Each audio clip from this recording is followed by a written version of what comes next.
Hola amigos, bueno, hoy es 11 de agosto de 2020. Pretendo en esta hora académica pues terminar el tema en teoría del delito. Voy a hacer un repaso allí muy breve, sustancial, y además de eso pues entonces voy a referirme a unos términos conceptuales del funcionalismo y de Niklas Luhmann, que es un sociólogo alemán en el que se apoya entonces Günter Jacobs. Finalmente dejaré el espacio ya para que en las próximas sesiones voy a revisar algunos casos de la jurisprudencia de la Corte Suprema de Justicia en sede de casación penal sobre el tema de posición de garante. De verdad que eso es muy importantísimo sobre el tema de principio de confianza, la prohibición de regreso. Bueno, van a ver ustedes allí unos casos puntuales que tengo para referirnos entonces a ellos, y además de eso pues quizás también entonces quiera volver otra vez sobre este tema de la coautoría, porque estaba revisando por ahí una agenda que tengo del 2010, que por fortuna pues guardo mis apuntes, y la verdad que encuentro aquí todo esto que le estoy diciendo, y entonces es necesario volver otra vez al tema de coautoría por cadena de mando, todo esto que maneja Klaus Rosin, y sobre todo en las masacres de acá en Colombia, empezando o refiriéndome por ejemplo a el caso de Mapiripán. Les he dicho yo, pues ahí hay una sentencia de unificación 1184 del 2001, que es del magistrado, cuando en ese entonces era Eduardo Montealegre Linet. Y también el caso, pues el proceso penal ya como en sí, el radicado 35113 del 2004. Esa es de Eugenio Fernández Caldier, es la sentencia del general Humberto Uzcategui. Para que la vayan entonces teniendo en cuenta más adelante, 35113, sí. Bien, pues entonces revisando mis apuntes, miren lo que encuentro yo aquí fundamentalmente para que miremos el tema de la acción en los esquemas ya vistos. Para el causalismo no era más que la modificación voluntaria del mundo exterior perceptible por los sentidos. En el neoclásico es un comportamiento socialmente relevante, mientras que para el finalismo la acción humana supone la voluntad y esta implica la finalidad. Para el funcionalismo son tres aspectos. Primero, la acción como un acto comunicativamente relevante. Segundo, la imputación objetiva como concreción de la acción. Y tercero, que no hay acción sin culpabilidad. En el tema de la antijuridicidad, para el que es el causalismo o el esquema clásico es una relación de contradicción objetiva entre la conducta del sujeto y el total del ordenamiento jurídico. Es una falta de permiso para actuar que implica entonces una valoración con el total ordenamiento jurídico, no solamente pues con el código de penas, sino con el ordenamiento jurídico. Para el neoclásico es prevalentemente objetiva, pero a veces son necesarios ciertos elementos subjetivos para la existencia de la antijuridicidad. Mientras que en el finalismo es siempre la desaprobación de un hecho referido a un autor determinado. Lo injusto de la acción referida al autor es injusto personal. En tema de culpabilidad, el causalismo es un nexo psicológico entre el sujeto y el hecho. Dolo, culpa son grados o formas de culpabilidad. Imputabilidad era presupuesto para la culpabilidad, mientras que en el neoclásico había nexo psicológico, dolo y culpa, que eran elementos de la culpabilidad, la imputabilidad como presupuesto de culpabilidad, la exigibilidad de otra conducta y el juicio de reproche. Ya eso fue pues ampliamente explicado. En el finalismo hablamos de imputabilidad, la conciencia actual o potencial de la antijuridicidad, la exigibilidad de otra conducta y el juicio de reproche. Funcionalismo. Lo que protege el derecho penal son los mecanismos que permiten la identidad de la sociedad, es decir, las expectativas fundamentales para su constitución. Hoy por hoy entonces es un concepto normativo, la vigencia de la norma. Lo relevante no es una lesión externa de una situación valiosa, por ejemplo la vida o la propiedad, sino el significado de la conducta. Con su comportamiento, el infractor expresa o comunica que para él no rigen las expectativas fundamentales, sino su propia concepción del mundo. Acción, entonces, ¿será conducta punible? Pues cuando habla el código en el artículo 9, que para que la conducta sea punible requiere que sea típica, antijurídica y culpable. Y que la causalidad por sí sola no basta para la imputación jurídica del resultado. Recuerden ustedes muy bien que en estas teorías pues se manejaba el tema de la causalidad, y entonces hablaba de la teoría de la equivalencia a las condiciones, sine qua non, la relevancia, en fin, todos esos criterios que para poder enlazar entonces o determinar cuándo pues hay una relación entre el hecho y ese resultado. Hoy el acto mediante el cual de manera antinormativa se quebrantan reglas de convivencia humana en la sociedad contemporánea.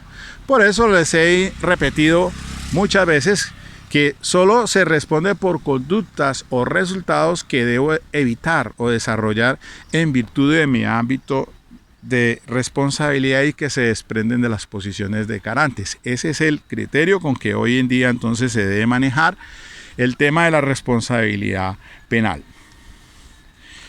Avanzo un poco más para mirar aquí temas muy puntuales. Y ustedes habrán de entender que, por ejemplo, miremos a Niklas Luhmann. Para entender quién era Niklas Luhmann, pues era un sociólogo nacido en Lüneburg, en la Baja Sajonia, en 1927 y falleció en 1998. Estudió en 1961 en la Universidad de Harvard. Fue alumno de Talcott Parsons en Boston, o es sociólogo americano. Influyó en su modo de pensar por el pensamiento sociológico de Occidente. Recordemos que Günther Jacobs, pues entonces viene él retoma los criterios de teoría de los sistemas de Niklas Luhmann. Teoría de los sistemas sociales, 30 años dedicados a la teoría de la sociedad. La teoría de los sistemas es una teoría con pretensiones universalistas. Propone un punto de partida radicalmente diferente a las teorías tradicionales de la sociedad, que entienden al hombre como una unidad básica de la constitución social. No los individuos, sino las comunicaciones son las unidades constituyentes y reproductora de los sistemas sociales. Entonces, comunicación. En la teoría de Luhmann gira en torno al concepto de comunicación. Los sistemas sociales no están conformados por hombres ni por acciones, sino por comunicaciones. La comunicación se produce mediante medios de comunicaciones simbólicas, generalizados, diferentes en el sistema social, pero comportables entre sí, por su carácter estructural. Por ejemplo, en el sistema económico opera con el medio el dinero. En la política, con el poder. En la justicia, pues en el sistema judicial, con la justicia. Estos medios determinan entonces la codificación de sistemas. Recoge el sistema, recoge el concepto de autopoiesis que fue desarrollado por unos biólogos, Humberto Maturana y Francisco Varela, y lo aplican a los sistemas sociales. Miremos que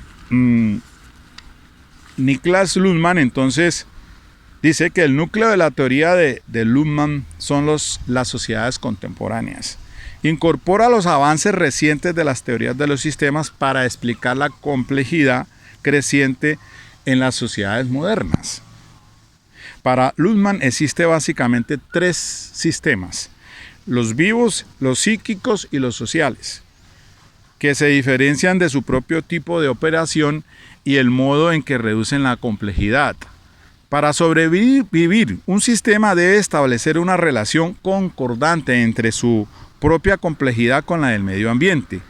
Los sistemas para Luhmann son cerrados sobre sí mismos, es decir, son autorreferentes y autopoéticos, en tanto son capaces de crear sus propias estructuras y componentes.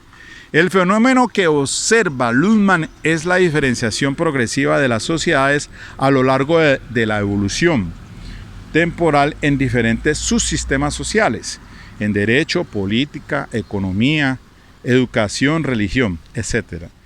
Estas especializaciones son modos eficaces de reducir la complejidad y se caracterizan por ser todos ámbitos de comunicación. La sociedad engloba el conjunto de las comunicaciones. Esto es un punto crítico en la teoría de Luhmann. La sociedad no está compuesta por individuos, sino por comunicaciones. Los seres humanos son un sistema más y son el entorno del sistema social. Entonces la teoría general de los sistemas no busca solucionar problemas, ni propone soluciones prácticas, pero sí producir teorías y formulaciones conceptuales que puedan crear condiciones de aplicación en la realidad empírica. También podemos decir que es un punto de vista global del que se deberá analizar todos los tipos de sistema. El origen fueron los trabajos de un biólogo alemán, de Ludwig von Bertalanffy, publicados entre 1950 y 1968.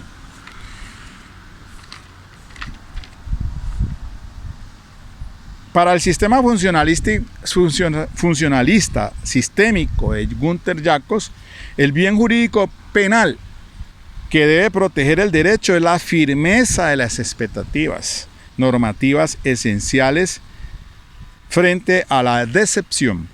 Por ejemplo, lo que constituye una lesión de bien jurídico penal no es la causación de la muerte, sino la oposición a la norma subyacente en el homicidio evitable. Por ello, el derecho no se concibe como protector de bienes jurídicos, ni en instrumentos de valoración, sino que es un instrumento de estabilización social. La teoría funcionalista se basa entonces en la teoría de los sistemas y establece que la sociedad se organiza como un sistema social que debe resolver 4 imperativos fundamentales para subsistir. Primero, la adaptación al ambiente. Segundo, la conservación del modelo y control de tensiones. Tercero, persecución de la finalidad. Cuarto, integración mediante las diferentes clases sociales. Algunos autores piensan que los funcionalistas tienen una visión biologicista de la sociedad, es decir, entienden la sociedad como una entidad orgánica cuya normalidad viene postulada por fenómenos que se repiten regular y sistemáticamente. La salud de la sociedad depende de la integración funcional de sus partes en el conjunto. El encargado de la integración en el sistema institucional, por lo que la forma de poder institucional queda así naturalizada.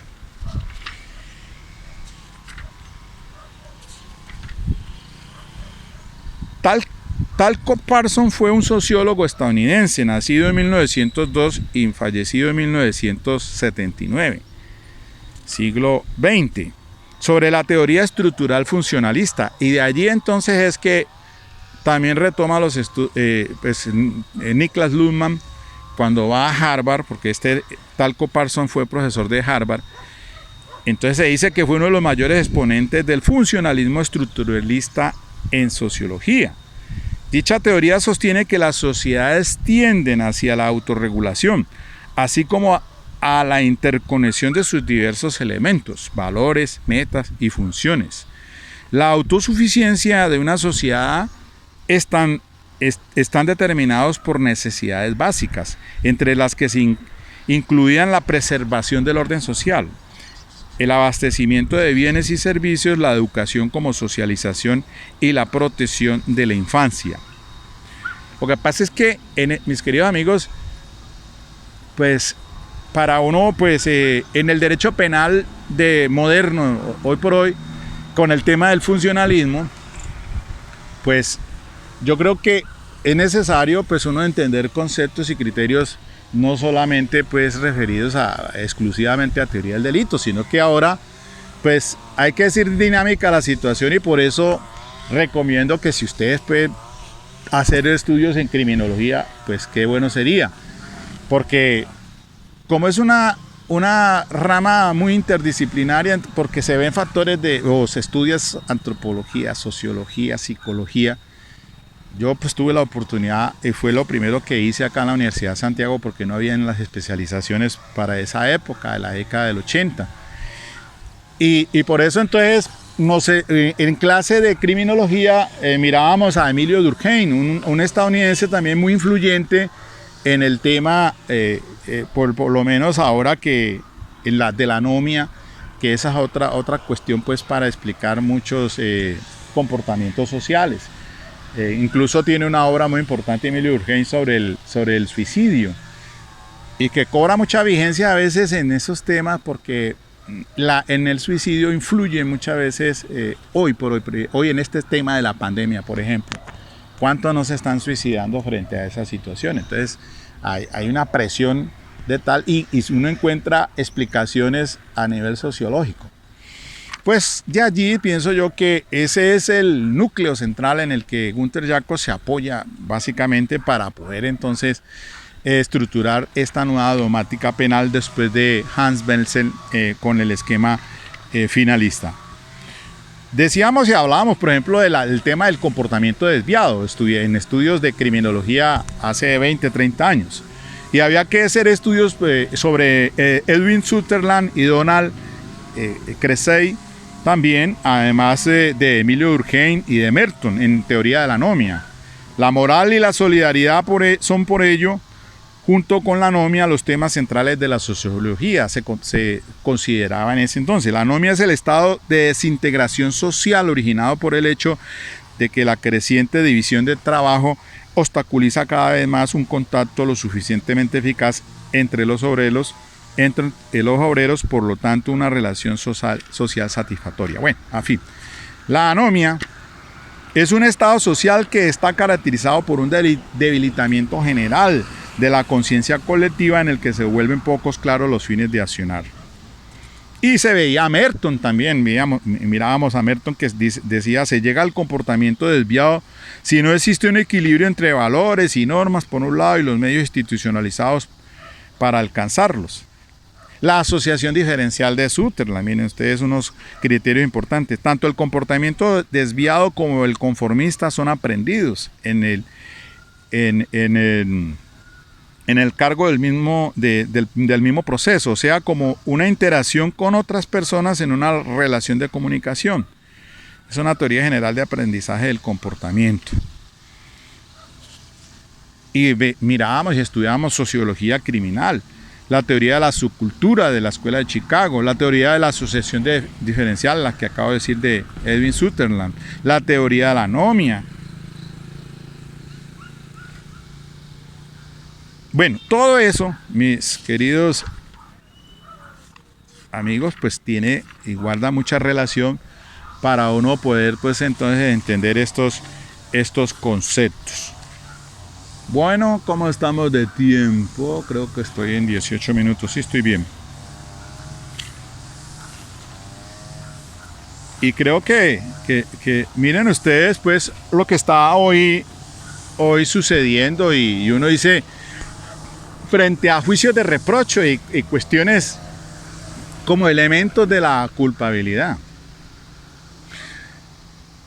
Socialmente, miren ustedes, el tema ahora está de moda con la huida del rey Juan Carlos.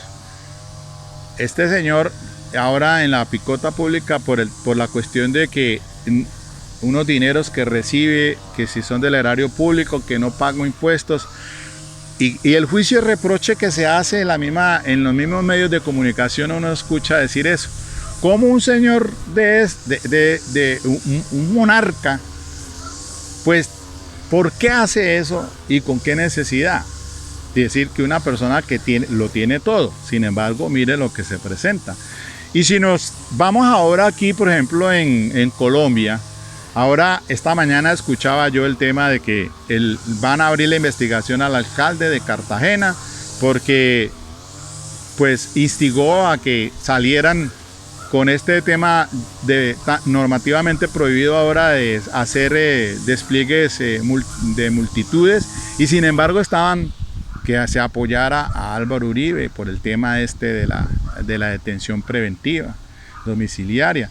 Y entonces, y así, hay algunos servidores públicos, y para no ir muy lejos, el mismo presidente actual, un gobernante que salga a sacar la cara por su mentor, pues hombre, uno diría, esta persona, hay un juicio de reproche frente a eso, claro que sí, debe haber un juicio de reproche. Juicio de reproche porque pues ¿qué expectativas son las que estamos esperando nosotros de nuestros gobernantes? Yo he aquí también dicho en este espacio público, y celebro por ejemplo al alcalde de Medellín, que se tomó el atrevimiento de pedir ayuda de médicos extranjeros para resolver el problema de la SUSI. El alcalde nuestro de Cali, Jorge Iván, proponer entonces el uso de la ivermectina en contra hasta del mismo gobierno. Y por qué no decir otros funcionarios y servidores públicos que de los que se espera de ellos dentro de esas expectativas es obviamente que pues hagan algo a favor y en pro de este problema tan grave que tenemos de la pandemia. Juicio de reproche, para que ustedes vean ustedes, miren que eso no está muy alejado. Y nos polarizan en una situación desafortunada. Entonces aquí viene el cuento en la teoría de los sistemas del funcional de Niklas Luhmann. Entonces, si las comunicaciones, ¿qué es lo que genera eso en algo que estaba leyendo incluso sobre el tema de la globalización? Entonces uno diría, pues hombre, polarizar a un país por un tema de la detención de un senador de la República, que porque haya hecho o no haya hecho, cuando fue presidente, pues pienso yo que eso lo que hace generar es riesgos o conductas antijurídicas también que se pueden producir de ello, aunque está el tema ese de la prohibición de regreso, que pues podríamos después entrar a revisar también, pero no siendo exagerados, cuando se hace esta clase de invitación de esta instigación de esas conductas, pues están quebrantando comportamientos normativos señalados. Para empezar, el tema del artículo actual del Código Penal, el 368, cuando dice pues claramente la norma en el que viole medida sanitaria adoptada por la autoridad competente para impedir la introducción o propagación de una epidemia. ¿Qué hacen entonces esos gobernantes instigando a que salga la multitud a protestar? ¿Y qué pasa cuando entonces sí hay represión policiva frente a personas que están reclamando derechos? Por ejemplo, el derecho al trabajo frente a esta situación de pandemia. ¿Y qué pasa con esa gente que está reclamando que les den los apoyos y las asistencias necesarias? Porque si nos están pidiendo que nos mantengamos en total aislamiento, pues obviamente que se necesita también respuestas del mismo Estado frente a esa problemática que se ha generado, porque hay mucha gente que está aguantando hambre. Entonces, no es la misma posición de fulano que tiene y otro, y mucha gente, que la gran mayoría, diría yo, está en una situación compleja por este tema del aislamiento. ¿Y cuántas personas no se han ido a la quiebra en sus negocios? Pues también por esa misma situación. Pues lo que quería indicar acá es en este asunto de la globalización, porque estaba leyendo por aquí algo que me parece importante resaltarlo,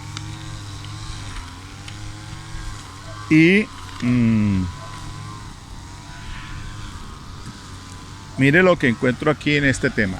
El derecho penal en la sociedad de riesgo. Yo les hablé del libro de Carlos Castro Cuenca y Luis Felipe Henao Cardona y otro autor allí, pero para que ustedes se den cuenta, desde Ulrich Beck, en en tema de la sociedad industrial del riesgo, dice así: desde Ulrich Beck, con su obra La sociedad del riesgo, se identifica el modelo social postindustrial como una sociedad del riesgo o sociedad de riesgos. Una sociedad en la que los riesgos generan daños globales no calculables y habitualmente irreparables que producen efectos en todos los ciudadanos y que nacen de decisiones humanas. La expansión del derecho penal está ampliando los espacios de riesgos jurídicamente relevantes, una valorización diferente de las que ya existen.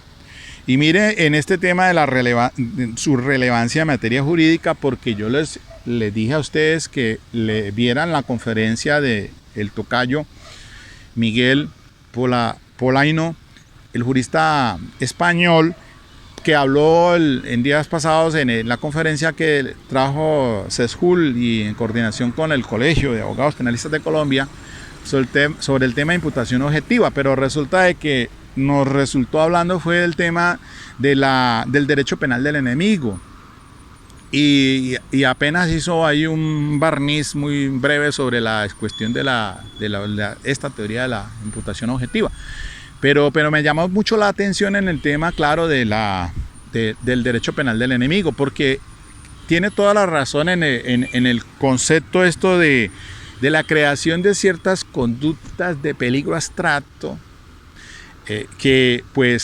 y también hay otro tipo de conductas que se están tipificando sin haberse producido un riesgo o haberse generado un resultado.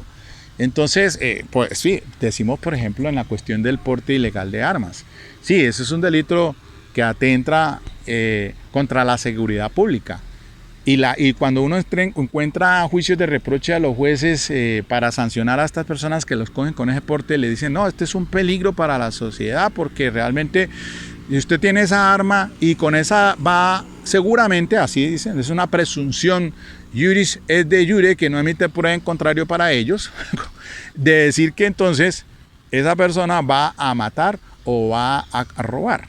Es una presunción juris et de jure. En este caso debería ser una presunción juris tantum, que admite prueba en contrario. Pero el hecho es que per se, el mero hecho de que usted llevar el arma ya de por sí es un peligro y está sancionado como tal. Entonces a eso es que se refiere el derecho penal del enemigo. Y en el tema también del concierto para delinquir, y lo explicaba muy bien el jurista Miguel, porque él decía, ustedes tienen en Colombia una figura que es la asociación pues para delinquir, y el mero hecho de que nosotros nos sentemos y en un grupito y creamos empresa criminal, ya per se esa conducta del 340 está tipificada porque es un delito que va contra la seguridad pública. Entonces per se, por sí sola, el concierto para delinquir simple, el concierto para delinquir agravado, entonces el artículo 340 ya están sancionados sin que se haya producido el resultado.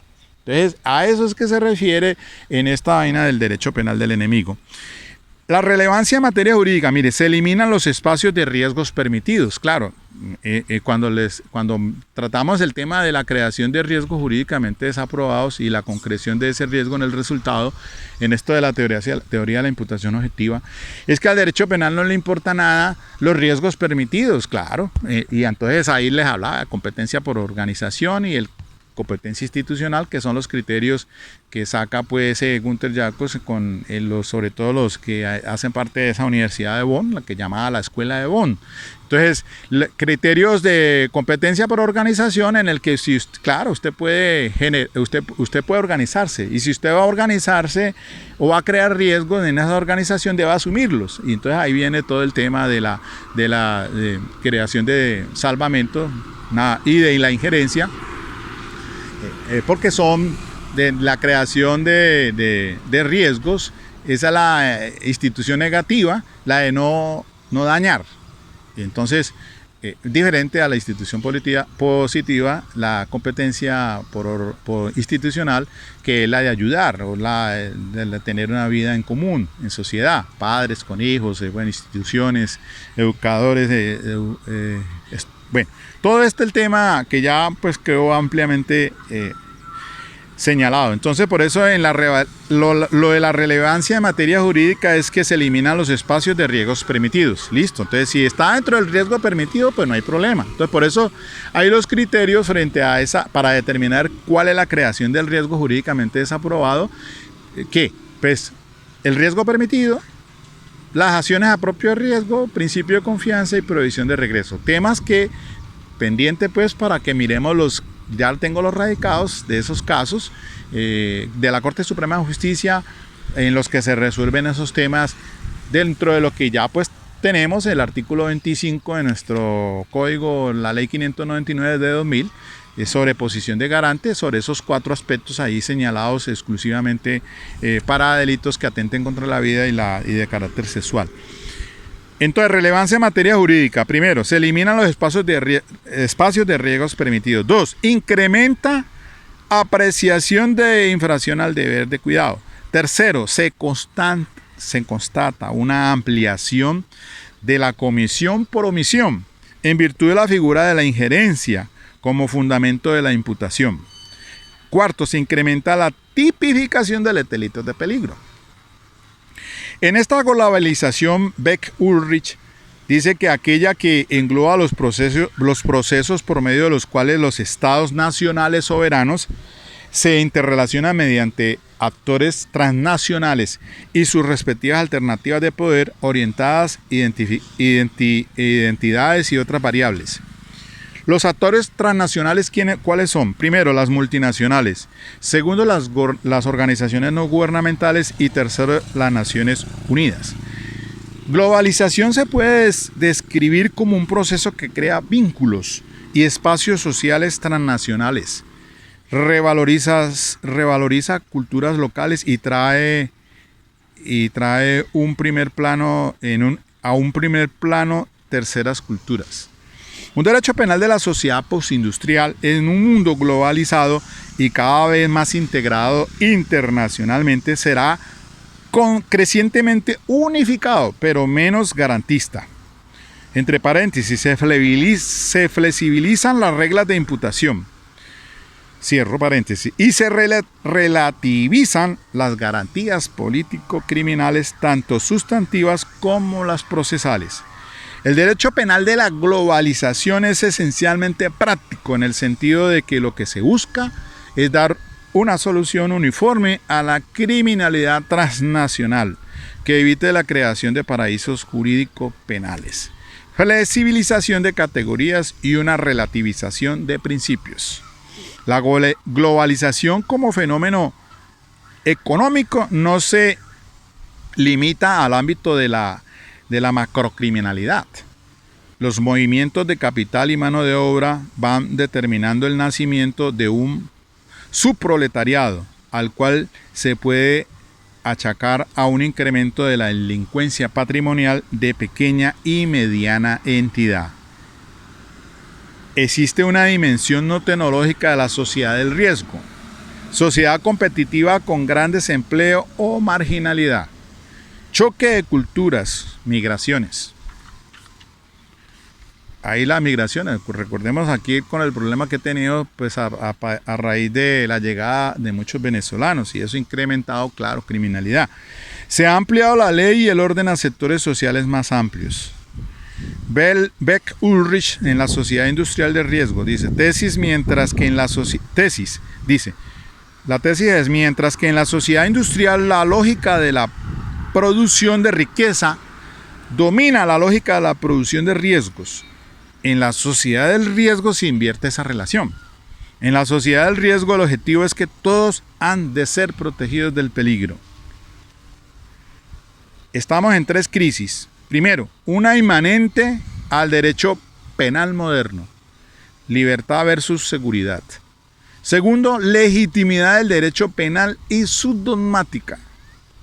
Tercero, enfrenta una legislación penal expansiva con un sistema penal en retroceso, despenalización versus incriminación, abolicionista, resocializadora y garantista. Dentro de las reformas legislativas que se están implementando durante los últimos años en el ordenamiento punitivo, se caracterizan por una relegación en el plano garantístico. Se relega eso, ¿no? Relegar. Primero, bienes de carácter colectivo o difuso. Segundo, aumento de los delitos de peligro abstracto. Ahí entonces venimos el tema y hoy en el asunto de la pandemia, pues artículos 368, 369, que están muy de moda, pues, y son delitos de peligro. Y hablábamos el otro día de delitos de peligro abstracto y del peligro en concreto, que tiene una diferenciación allí. Tercero, recursos crecientes de términos normativos o extrapenales. Cuarto, mayores tipos omisivos, no solo a combatir riesgos creados por el uso de la nueva tecnología, sino también al logro de la finalidad de homogenización económico-social asumida por el Estado intervencionista. Por ejemplo, el tráfico rodado, la seguridad en el trabajo y en materia tributaria. Pues dejo así entonces ya concluido por cuestión del tiempo este tema entonces que quería redondear la idea, pues entonces en teoría del delito, y como les estoy indicando, entonces ya finalmente lo que me queda decirles es que voy aquí a referir algunos aspectos para que los tengan en cuenta por los próximos videos que voy a desarrollar. El tema entonces de les dije ahorita en coautoría, autoría y participación, pues no se lo olviden revisar la sentencia 29221 del 2 de septiembre del 2009, esa es de Jerzy Ramírez Bastidas. Ahí habla todo el tema de autoría material, intelectual, mediata, coautoría por cadena de mando, la participación del artículo 30, complicidad, determinación, interviniente, el autor mediato, el autor intelectual, el coautor, coautoría por cadena de mando. Recordemos en la teoría del dominio por organización de Klaus Rosin, la persona de atrás, el dominio de la voluntad del aparato organizado. Ahora pues con el tema que le han sindicado al senador por determinador en ese asunto de el soborno pues a testigos. Determinador, el instigador, el inductor. Bueno, todos esos temas los pueden encontrar ustedes en esa sentencia, pero sería bueno retomarla porque cuando pues quería decirles que es necesario abordar tema puntual sobre ello, porque pues les he dicho que hay que revisarse aquí unos temas que me parece importantes sobre el tema de algunas masacres, y pues es importante tenerlas presente. Mire, en la cuestión de la imputación objetiva, aquí tengo unos casos muy interesantes que tomen dato y lo van ustedes a tener en cuenta. Por ejemplo, sobre el tema del principio de confianza y riesgo permitido, hay un ejemplo de un conductor de un bus que deja ir a alguien que va colgado en una puerta. Esa es la casación, esa es el radicado 16636 del 20 de mayo de 2003. Lo anuncio para que lo vayan revisando. Álvaro Orlando Pérez Pinzón es el magistrado. Hay un caso también en materia de imputación objetiva, el radicado 22941, ese es del 2006. Un caso de una niña de 2 años que viaja con sus padres a un condominio en el Rodadero, y por el descuido del padre en la recepción, la niña se ausenta y se va al fondo de un tanque que almacena agua. Ahí entonces se ordenan vincular a la administradora. El Radicado 12742 del 2003, son 5 pasajeros que partían y optan en común acuerdo dirigirse a otra ciudad, pasan un retén violándolo y ahí se produce entonces una situación que es también pues un tema de analizar. En tema de provisión de regreso y la superación del riesgo permitido, radicado 12742 del 4 de abril del 2003 de Álvaro Lández Pérez Pinzón. Sobre el principio de confianza y autopuesta en peligro, acciones a propio riesgo, casación 22, radicado 22511, esa es del 11 de mayo del 2005. El radicado 20926 del 27 de octubre del 2004. Ese es un tema en donde un acusado invadió con un tractocamión que conducía el carril que le correspondía al carro donde iban unas víctimas. El accidente no se hubiese ocurrido a pesar de que el conductor de las víctimas hubiese ingerido bebidas embriagantes antes del accidente, pues ese no fue el factor desencadenante de la colisión. La teoría de provisión del regreso, ¿no?, de larga data, hecha en sus inicios para corregir la teoría de la equivalencia de las condiciones en materia de causalidad material. Afirma que cuando una persona realiza una conducta culposa, irrelevante o inocua para el derecho penal, y con ella facilita o propicia o estimula la comisión de un delito doloso o culposo por parte de otra, no le es imputable el comportamiento criminoso de esta última, excepto si tiene posición de garante, excede los límites del riesgo permitido y conoce la posibilidad de comisión de delito doloso o culposo por otra. Un tema muy de moda también, porque hay algunos comportamientos de algunas personas que tienen posición de garante y están entonces cometiendo cualquier quebrantamiento de normas penales. Principio de confianza, en la que una persona normal se espera que los demás actúen de conformidad con los mandatos legales. Todo ello pues entonces para que vayan revisando esto de la que les estoy comentando. Mire, daños ocasionados por animales domésticos.